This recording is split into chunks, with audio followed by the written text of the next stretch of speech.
سب سے زیادہ جس مسئلے کو بیان کیا قرآن نے، وہ کون سا مسئلہ ہے؟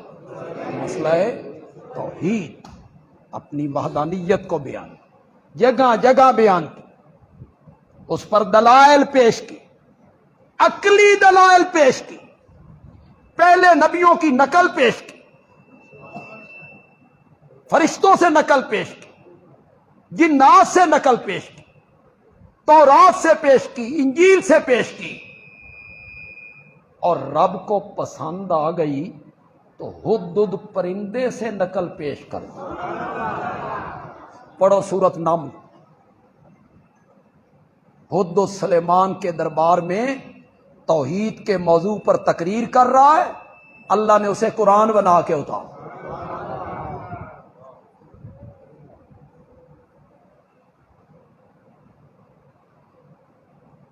وہ غیر حاضر ہو گیا تھا، انہوں نے گنتی لی، وہ موجود نہیں۔ حضرت سلیمان نے کہا ما لیا، مجھے کیا ہو گیا ہے؟ لا ارل ہدہد،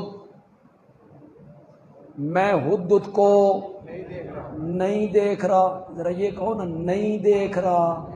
شاباش شاباش، زندہ پیغمبر، زندہ پیغمبر کیا کہہ رہا ہے؟ میں ہدہد کو نہیں دیکھ رہا۔ ام کان من الغائبین، یا ہدہد بھی ان چیزوں میں سے ہو گیا ہے جو پہلے بھی مجھ سے کیا ہیں؟ معلوم ہوندہ نبیاں کول بھی کچھ چیزاں غیب، ان چیزوں میں سے ہو گیا جو مجھ سے پہلے غائب ہیں، بغیر چھٹی لیے غیر حاضر۔ اس پاکستان دی حکومت سمجھی ہوئی، آن دیو میں سزا دوں گا، ذبح کر دوں گا۔ ہدہد آگے کہاں گئے تھے؟ بغیر بتائے کہاں گئے تھے؟ 19واں پارہ سورۃ نمل ہے، خدا کے لیے گھروں میں جا کے پڑھی، 19واں پارہ سورۃ نمل، ہر چیز کھل جائے گی۔ کہاں گئے تھے؟ ہدہد کہتے ہیں احط بما لم تحط به، مفسرین نے میں نہ کیا عالم تو ما لم تعلم۔ حضرت ناراض نہ ہو، ناراض نہ ہو، میں وہاں کی خبر لایا ہوں جس خبر کا آپ کو بھی پتہ کوئی نہیں۔ کون کہہ رہا ہے؟ احط بما لم تحط به، میں گیا تھا یمن، قوم سبا کی طرف، وہاں ایک عورت حکومت کرتی ہے، ملکہ بلقیس۔ ہدہد نے اس کی سیاسی حالت کو ذکر کیا، بڑی دولت ہے، بڑا تخت ہے، بڑی حکومت ہے۔ پھر ان کی مذہبی حالت کو ذکر کیا، اللہ کو چھوڑ کر سورج کا سجدہ کرتی ہیں، سورج کے پرستش کرتی ہیں وہ۔ یہ کہنے کے بعد نہ، یہ بتانے کے بعد نہ، ہدہد نے حضرت سلیمان کے دربار میں توحید کے موضوع پر تقریر شروع کر، قرآن نے اس کو بھی نقل کر۔ اب ہدہد کی ذرا تقریر سمجھ، اللہ توانوی توفیق دے۔ وہ تو پرندہ ہے یار اتنا سا، اس کی تقریر تو سنو جو سورۃ نمل میں اس نے ذکر کی۔ اللہ کو چھوڑ کے سورج کا سجدہ کرتے ہیں، یہ کہنے کے بعد کہتا ہے وہ اس اللہ ہی کا سجدہ کیوں نہیں کرتے جو زمین و آسمان کی چھپی ہوئی چیزوں کو باہر نکال دیتا ہے۔ پہلے سورج چھپا ہوا ہوتا ہے، باہر نکل آیا، چاند چھپا ہوا باہر نکل آیا، ستارے چھپے ہوئے باہر نکل آئے، بارش چھپی ہوئی باہر، زمین میں پانی چھپا ہوا باہر نکل آیا، تیل چھپا ہوا باہر نکل آیا، معدنیات چھپے ہوئے باہر نکل آئے، ہیرے جواہرات موتی چھپے ہوئے۔ اس اللہ ہی کا سجدہ کیوں نہیں کرتے جو زمین و آسمان کی چھپی ہوئی چیزوں کو باہر نکال دیتا ہے، اور جو چیز تم دل میں چھپاتے ہو اس کو بھی جانتا ہے، اور جو تم ظاہر کرتے ہو اس کو بھی جانتا ہے۔ کس کی تقریر ہے؟ شاہ بھائی بولو تو صحیح یار۔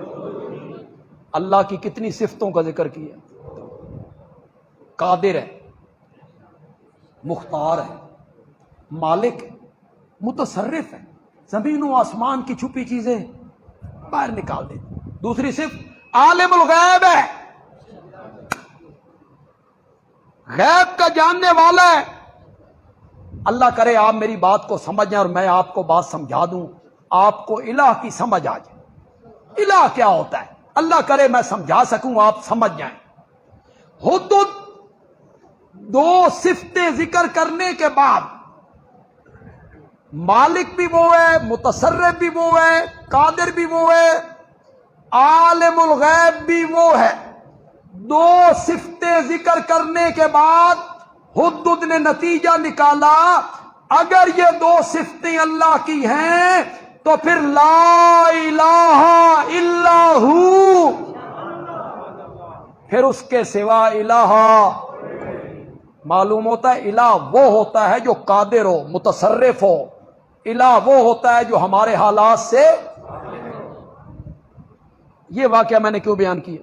یہ واقعہ میں نے اس لیے بیان کیا کہ جب مولانا یہاں درس دیتے ہوں گے، مولانا بھی دیتے ہوں گے، ان کا بیٹا بھی حمزہ مسجد میں دیتے ہوں گے درس، جب نماز ختم ہوئی صبح کی یا عشاء کی اور مولانا نے درس کے لیے قرآن کھولا اور آپ نے جوتیاں اٹھائیں اور باہر بھاگے، اے ہے قرآن نو کانڈ دینا جی، اے کانڈ نہیں۔ تم نے سمجھا یہ پیٹھ، کیوں یہ جسم کا حصہ نہیں ہے؟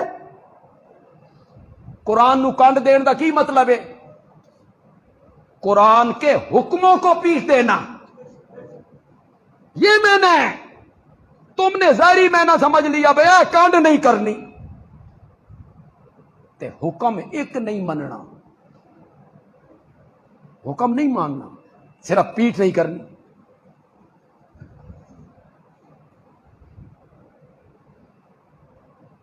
کسی آدمی کو لوگ مار رہے تھے، دشمن مار رہے تھے، وہ بھی تھوڑا سا بیچارہ کچھ کر رہا تھا مقابلہ، اس کا دوست کھڑا تھا، وہ آیا، اس نے اس کے دونوں ہاتھ پکڑ، اپنے دوست کے دونوں ہاتھ پکڑ، دشمنا راج کے کٹیا۔ وہ جو پہلے تھوڑا سا بیچارہ ہاتھ ہلا رہا تھا وہ اس نپل ہے، وہ مار مور کے ٹر گئے۔ تو یہ کہتا ہے اللہ دا بندہ، اس نے کہا یہی دوستی ہے؟ اس نے کہا تو شعر نہیں پڑھیا فارسی، دوستاں باشد، دوستاں باشد کہ گیرت دست در پریشاں حالیو درماندگی۔ دوست وہ ہوتا ہے جو پریشانی کے وقت اپنے دوست کے ہاتھ پکڑ لے۔ کہتا ہے رشوت کا کاروبار نہ کرو، قرآن کہتا ہے سود نہ کھاؤ، قرآن کہتا ہے زنا کے قریب نہ جاؤ، قرآن کہتا ہے ایک دوسرے کا مال حرام طریقے سے نہ کھاؤ، قرآن کہتا ہے پورا تولو، پورا۔ یہ ہے قرآن کو پیٹ دینا۔ جب خطیب صاحب نے قرآن کھولا، جوتیاں اٹھا کے کرتے ہیں، جواب مکمل ہو گیا۔ دربار حضرت سلیمان کا ہے، معمولی دربار ہے، پارلیمنٹ کے ممبر ہیں، وزیر ہیں، مشیر ہیں، سنادین ہیں، ہیں، پرندے ہیں، اردو تقریر شروع کی۔ مرنے کے بعد جو اللہ اس کا اجر دے گا نا، تساں آپ بھی ویکھ کے حیران ہو جاؤ۔ خدا دی قسم لا جس تے داخل ہو جائے اکھ نہیں چھڑدا۔ اور زور سے کہو، بہت بہت بڑا آدمی ہے، بڑی شخصیت ہے، بہت اونچے ہیں، بہت اعلیٰ ہیں، بہت افضل ہیں، بہت برتر ہیں. تم بھی حضرت علی حافظ قرآن تھے، تمہارے نصیب میں نہیں. حضرت علی نمازی تھے، تھوڑے جی ان کے زمانے میں خلافت میں چیف جسٹس کے عہدے پر فائز رہے.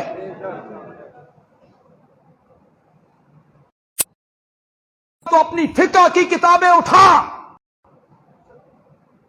تو اس سے نہیں پڑھی جاتی تو ہمارے پاس لا،